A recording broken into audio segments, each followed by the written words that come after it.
À force de se voir par écran interposé, on s'examine. On voudrait un nez parfait, des paupières d'enfant, un ventre plat, des seins ou des fesses augmentés. La demande se fait de plus en plus tôt et toujours plus nombreuse.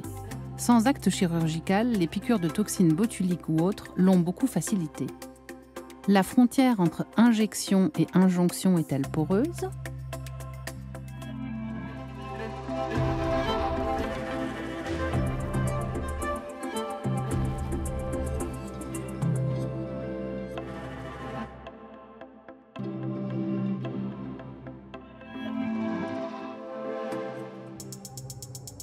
Avec Oren Marco, chirurgien plasticien et esthétique qui captive les réseaux sociaux, le docteur Mauricio Di Maio, inventeur d'une technique d'injection qu'il pratique internationalement, et Heather Widdows, philosophe et autrice de Perfect Me, la beauté comme idéal éthique. 3 points de vue pour un monde meilleur.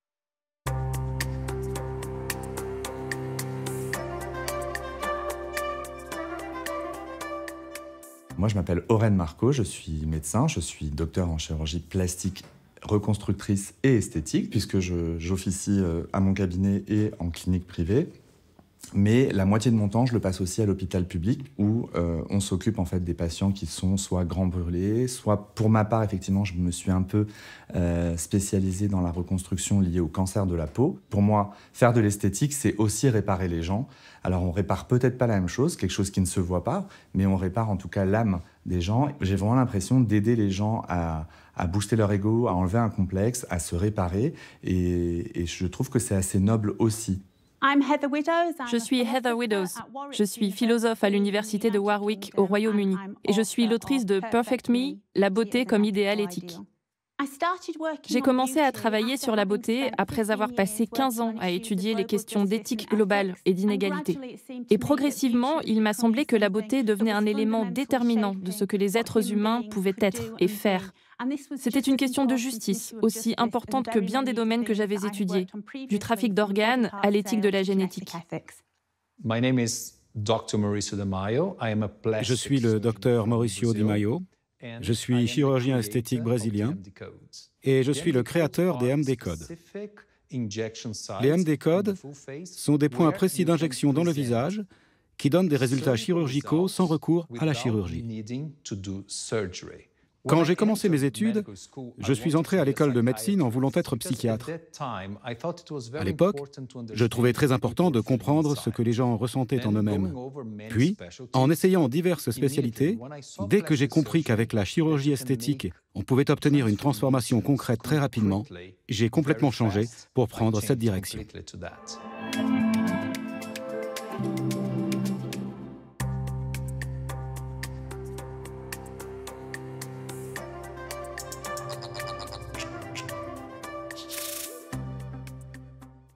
Je vois une jeune femme recevant des injections de cosmétiques.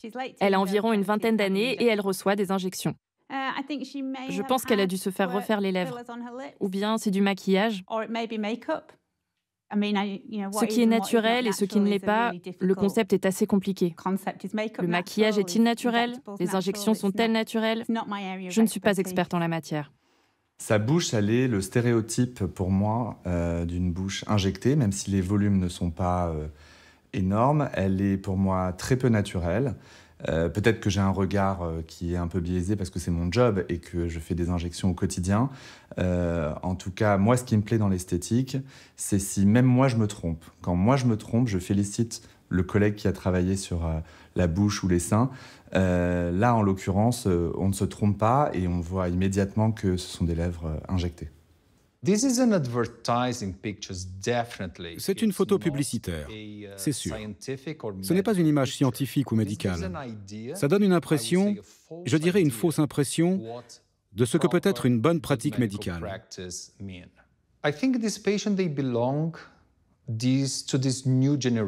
Je pense que cette patiente appartient à cette nouvelle génération de personnes que l'on voit sur les réseaux sociaux. Elles veulent être toujours plus attirantes. Même si elle est déjà attirante, elle est jeune avec un visage sans vrai défaut. Cette photo me permet de voir ce que les gens recherchent. Ils regardent sur les réseaux sociaux et disent ensuite « je veux ça ». La beauté est vraiment une question philosophique. Ça définit ce que nous pouvons être et ce que nous pouvons faire dans le monde. Ça touche à la construction de nous-mêmes, de notre identité, de ce que nous pensons être. Quoi de plus philosophique que cela? Il y a une citation célèbre sur la beauté, celle de la philosophe américaine Sandra Bartky dans les années 90, qui disait « L'eau, le savon et le rasage peuvent suffire pour lui, pas pour elle ».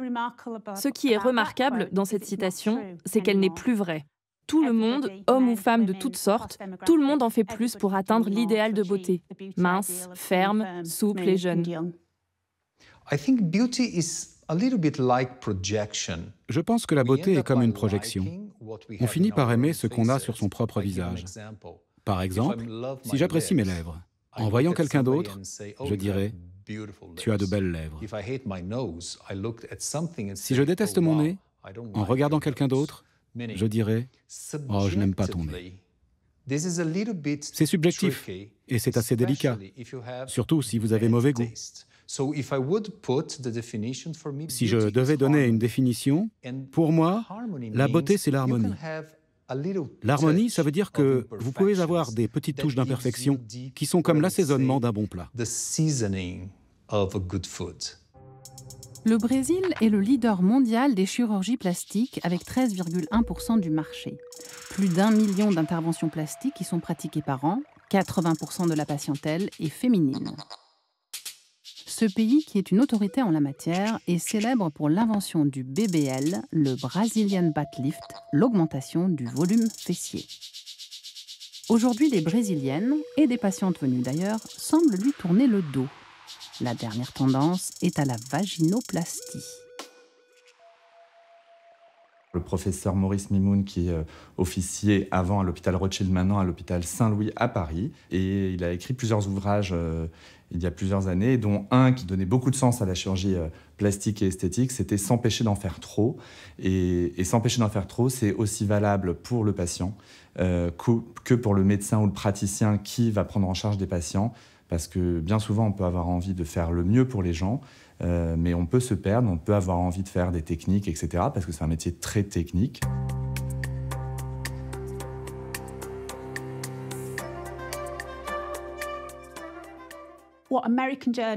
Gia Tolentino, une journaliste américaine, a parlé du visage Instagram. Ce visage a de très grosses lèvres, de très grands yeux et un nez très dessiné. C'est presque un visage de cartoon. C'est un visage que personne n'a naturellement. Et nous allons tous vers un visage Instagram. Des chirurgiens esthétiques m'ont rapporté une anecdote intéressante. De plus en plus de gens viennent les voir, non pas avec la photo d'une célébrité comme avant, mais avec leur propre selfie filtré et retouché. Et ils demandent si on peut les faire ressembler à ça. Il y a donc une homogénéisation, dans le sens où nous allons vers la même chose et où personne n'est assez bien sans retouche. La volonté, en tout cas, d'avoir une peau plus parfaite, elle vient surtout des réseaux sociaux et que la normalité, en fait, c'est d'avoir des traces et qu'il faut bien faire la dichotomie entre la vie normale et la vie sur les réseaux sociaux. J'ai vraiment l'impression que les filtres, en fait, vous montrent avec une peau toujours plus lisse, toujours plus nickel. Et quand vous vous retrouvez devant votre miroir et que vous voyez votre peau, au lieu de vous dire « je vais faire très attention, je vais mettre de l'écran total, je vais me protéger du soleil, je vais boire un peu plus d'eau, je vais pas fumer », tout de suite on pense à la case chirurgie esthétique et on va prendre un rendez-vous dans un cabinet d'esthétique. Je pense que les gens vont de plus en plus chercher leur satisfaction dans le monde virtuel et non plus réel. On suit simplement les réseaux sociaux. Les gens créent un environnement dans lequel ils croient vouloir vivre. Et quand ils retrouvent la réalité, ils sont choqués, déprimés. Mais la réalité que les gens voient n'est pas celle de leur naissance. L'éthique s'intéresse à la façon dont les êtres humains devraient vivre dans ce monde, à comment nous devrions traiter les autres et la planète. L'éthique appliquée transfère cette théorie aux questions concrètes. On parle ici de ce que nous devrions faire et comment nous devrions traiter les autres. Dans mon livre, j'ai voulu montrer la dimension morale de notre changement de perception de la beauté. Avant, la beauté était une valeur marginale qui changeait avec le temps. C'était une affaire de goût. Maintenant, la beauté est devenue une valeur fondamentale sur laquelle nous fondons nos décisions, des jugements sur nous-mêmes et sur les autres. Ici, je fais un parallèle avec le sexisme et le racisme, les commentaires négatifs que l'on fait sans cesse sur le corps des autres. Ce sont des commentaires lookistes.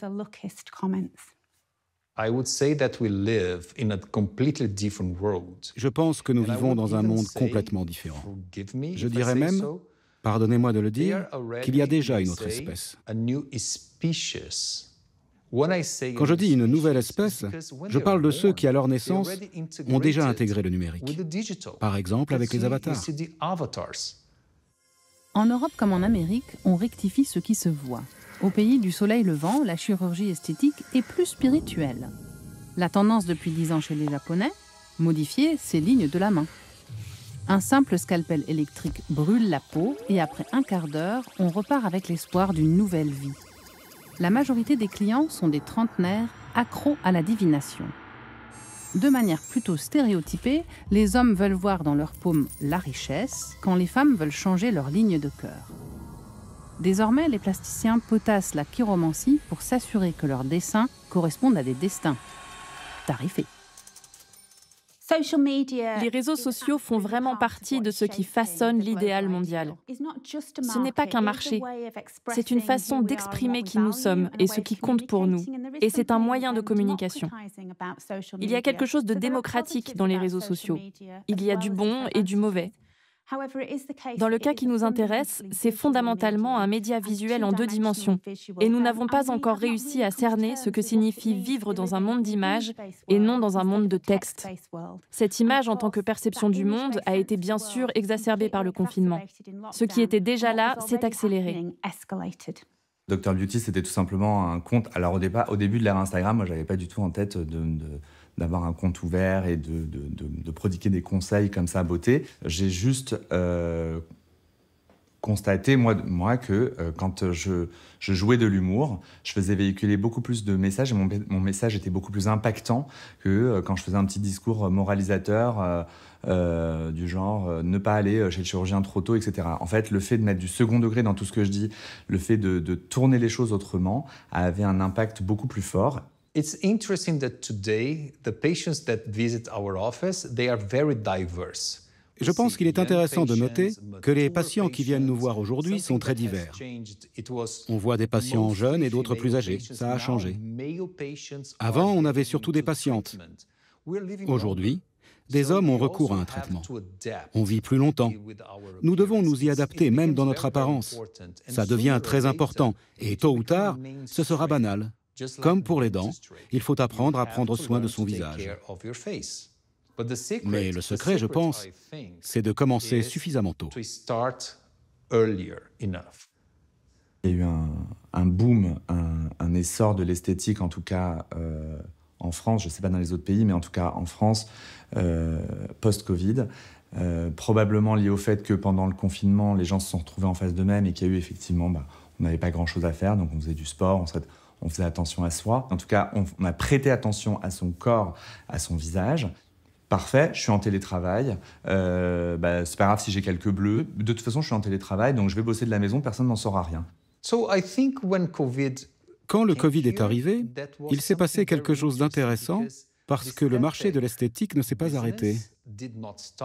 Au contraire, il a progressé dans certains pays. Les gens n'investissaient plus dans un voyage, ils ne pouvaient plus sortir. Nous avons donc vu des gens venir faire quelque chose pour eux-mêmes. À mesure que l'idéal de beauté devient plus important, il fait évoluer nos valeurs et la façon dont nous nous percevons, nous et les autres. On voit ça de plus en plus comme une vertu et un vice.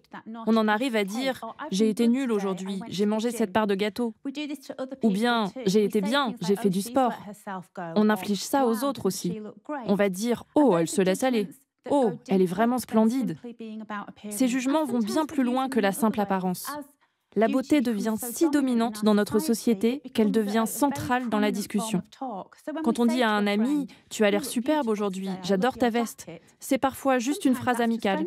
Ça veut dire « Tu es mon ami, je t'aime ».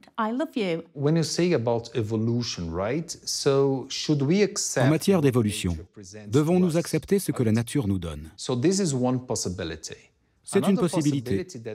Une autre possibilité peut se présenter, c'est qu'en tant qu'humains, nous avons toujours créé plein de solutions pour vivre plus longtemps et mieux.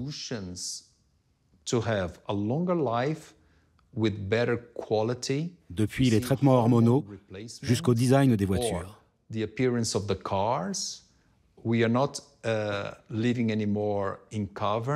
Nous ne vivons plus dans les cavernes.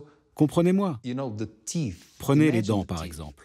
À chaque fois qu'on avait mal aux dents, on les enlevait. Les gens perdaient leurs dents. Ne devrait-on pas les soigner? Quand vous pensez à esthétique, vous devez penser de la même façon. Pourquoi laisser ma peau s'affaisser? Pourquoi mes yeux devraient avoir cet air fatigué? Si les Français sont discrets sur leurs opérations esthétiques, le nombre d'actes parle à leur place. Plus de 320 000 procédures de chirurgie plastique sont désormais réalisées chaque année. 18,3% des femmes demandent une augmentation mammaire et 14,9% des liposuctions. Encore plus d'hommes, 16,2%, font aspirer leurs amas graisseux, mais 18,6% font intervenir les chirurgiens sur leurs paupières. On peut avoir envie de consulter parce que, effectivement, via l'ère du digital, on est apte à avoir des informations qu'on va trouver un peu partout sur les réseaux sociaux et on se dit, je vais aller demander. On est quand même dans une société en France où, finalement, les gens écoutent beaucoup le praticien et le médecin. Et même si on a des envies, on ne passe pas forcément à l'acte. Je crois que la question du remodelage du corps dépend de la ville dans laquelle on vit. Imaginez, quand vous êtes à Rio, vous êtes près des plages. Les gens ont une culture très différente. Ils font du sport et sculptent leur corps. Si vous allez dans une autre ville comme Sao Paulo, ça devient secondaire. Dire que tout le monde se fait refaire les fesses, je pense que c'est plus une légende que la réalité. Il y a des gens qui le font, mais ce n'est pas très courant, contrairement aux injections par exemple.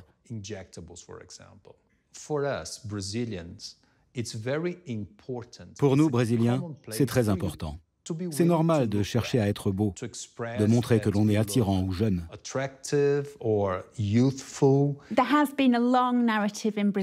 Au Brésil, il y a tout un récit qui dit qu'on soigne la personne en soignant son apparence. C'est une question d'estime de soi, de conscience et de confiance retrouvée. Je suis très sceptique sur ces histoires. La sociologue Deborah Quinlan a beaucoup écrit sur les récits autour de la chirurgie esthétique, en comparant différents endroits. Par exemple, entre le Royaume-Uni et les États-Unis, les femmes donnent des raisons très différentes pour expliquer leur recours à la chirurgie. C'est très culturel, c'est lié à nos valeurs.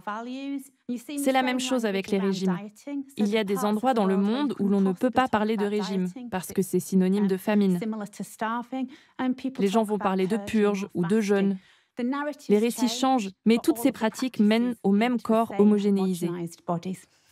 On le voit tous, il y a des femmes qui se ressemblent avec les sourcils relevés fox eyes, les pommettes comme ci, les angles de la mâchoire. Mais j'ai pas l'impression qu'on a cela, en tout cas en Europe. J'ai l'impression qu'on est quand même très très loin de cela. J'ai l'impression, moi en tout cas, quand je répare un nez, réparer un nez pour moi c'est enlever un complexe. Ça veut pas dire le standardiser. Effectivement, moi quand je tombe sur des comptes, des publications de comptes Instagram ou Google d'autres pays, il y a une standardisation des actes. C'est une espèce de mondialisation de la beauté. Le Brésil est très différent parce que nous sommes un pays tourné vers l'esthétique. Quand je voyage en Europe, la France est très intéressante parce que les Français ne veulent pas qu'on sache qu'ils ont été traités. Et c'est encore pire en Allemagne. En Allemagne, et j'ai des patients allemands ici au Brésil, on considère parfois la vanité comme honteuse. Mais pas au Brésil, où c'est une sorte de statut d'annoncer qu'on a reçu un traitement. Bien sûr, même au Brésil, on a des gens plus conservateurs dans les classes supérieures. Ils préfèrent qu'il n'y ait pas de traces du traitement.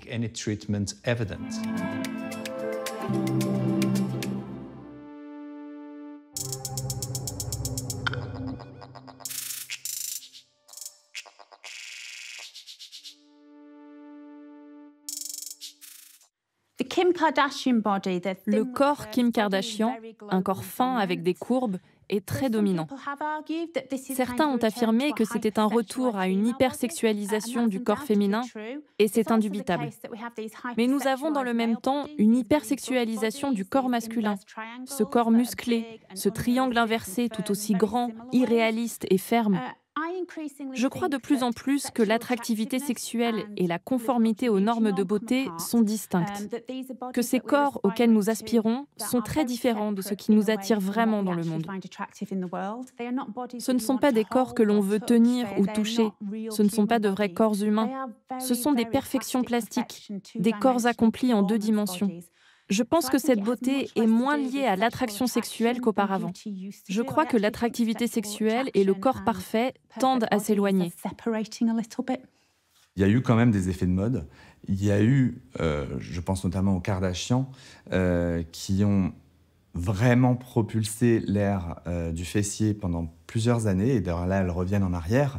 Et c'est vrai que même si on ne va pas me le demander expressément, ça reste quand même un peu un baromètre.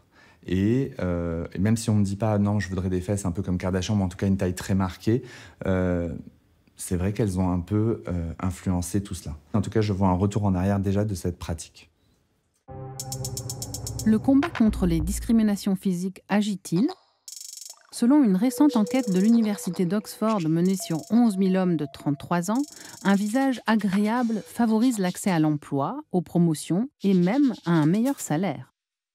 La fiche de paye de celui reconnu comme beau est de 15% supérieure à celle d'un autre considéré comme laid. Et un homme grand gagne 5% de plus qu'un de petite taille, à potentiel égal. La campagne Everyday Lookism a été conçue sur le modèle de la campagne Everyday Sexism, un peu comme MeToo. Le but, c'est que des gens partagent leurs anecdotes de body shaming.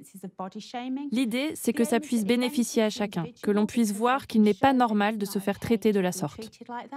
Ça bénéficie aussi à tous collectivement, car chaque anecdote peut être pénible. Il faut traiter les commentaires lookistes comme on traite les commentaires sexistes ou racistes, en disant que ce n'est pas acceptable. Collectivement, on peut répliquer et arrêter le body shaming et le lookisme. Même si des gens continuent à penser comme ça, ils ne le diront plus. Ça créera une atmosphère plus agréable, tout comme les gens continuent d'être sexistes, mais ne disent plus ouvertement des choses sexistes au travail ou à l'école, comme ils le faisaient avant.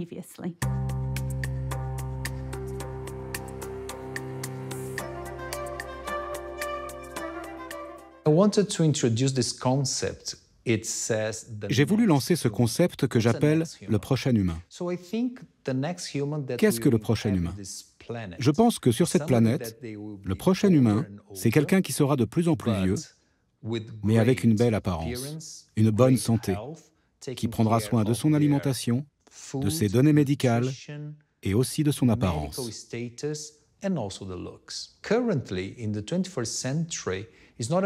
Déjà, au XXIe siècle, il n'est pas rare que quelqu'un paraisse 10 ans de moins que son âge biologique. Mais c'est une intervention médicale pour la santé, une intervention médicale pour l'esthétique. Le prochain humain combine les données médicales pour la santé et ce que j'appelle les points déclencheurs d'âge.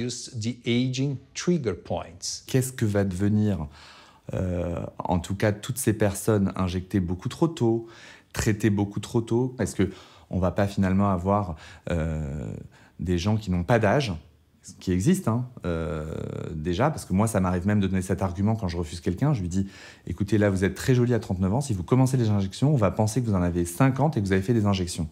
Donc ça n'a pas de sens. Mais je ne sais pas si on ira aussi loin, parce que là, c'est un scénario de science-fiction.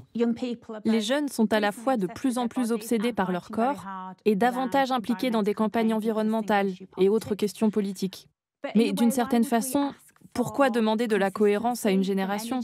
On commence tout juste à voir à quel point l'idéal de beauté a changé et à quel point il est central. Et nous n'avons pas tellement aidé les plus jeunes à le comprendre. On ne leur a pas donné les outils ni les concepts. On commence tout juste à parler de lookisme. On ne mesure pas bien le risque que fait courir trop de travail sur le corps, que ce soit la chirurgie ou autre.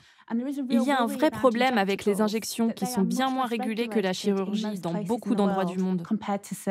Je ne mets pas dans des cases les gens. On peut avoir des gens qui font attention à soi, qui vont manger healthy, se mettre une petite crème, faire attention au soleil et venir se faire un petit botox et être écolo. J'ai des patientes que je vois être...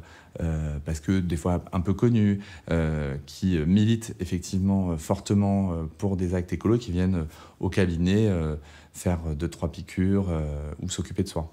Comment je vois l'évolution en tout cas de la médecine ou de la chirurgie esthétique en 2050 ? J'ai pas l'impression qu'on va lâcher l'affaire. So in 2050, we are talking about almost En 30 2050, years ahead, right? c'est-à-dire dans 30 ans, d'abord j'espère que ça ira mieux, mais on va probablement voir un déclin sous de nombreux aspects, comme l'environnement ou la faim. Mais voyons le côté positif, car je suis un optimiste. Je pense que les gens auront l'air de plus en plus jeunes et en bien meilleure santé, et on en prend déjà le chemin. En 2050, j'aurai 86 ans, en espérant en paraître 66. En 2050, j'espère vraiment qu'on en aura fini avec le body shaming, que le lookisme sera aussi bien compris que le sexisme aujourd'hui, et qu'on arrêtera de faire aux autres ce genre de remarques sur leur corps. En 2050, j'espère vraiment qu'on vivra dans un monde où l'idéal de beauté sera moins dominant et exigeant, qu'on mettra en valeur des gens différents, qu'on sera plus gentil envers les autres et la planète. Nous espérons que les générations futures grandissent dans un beau monde humain.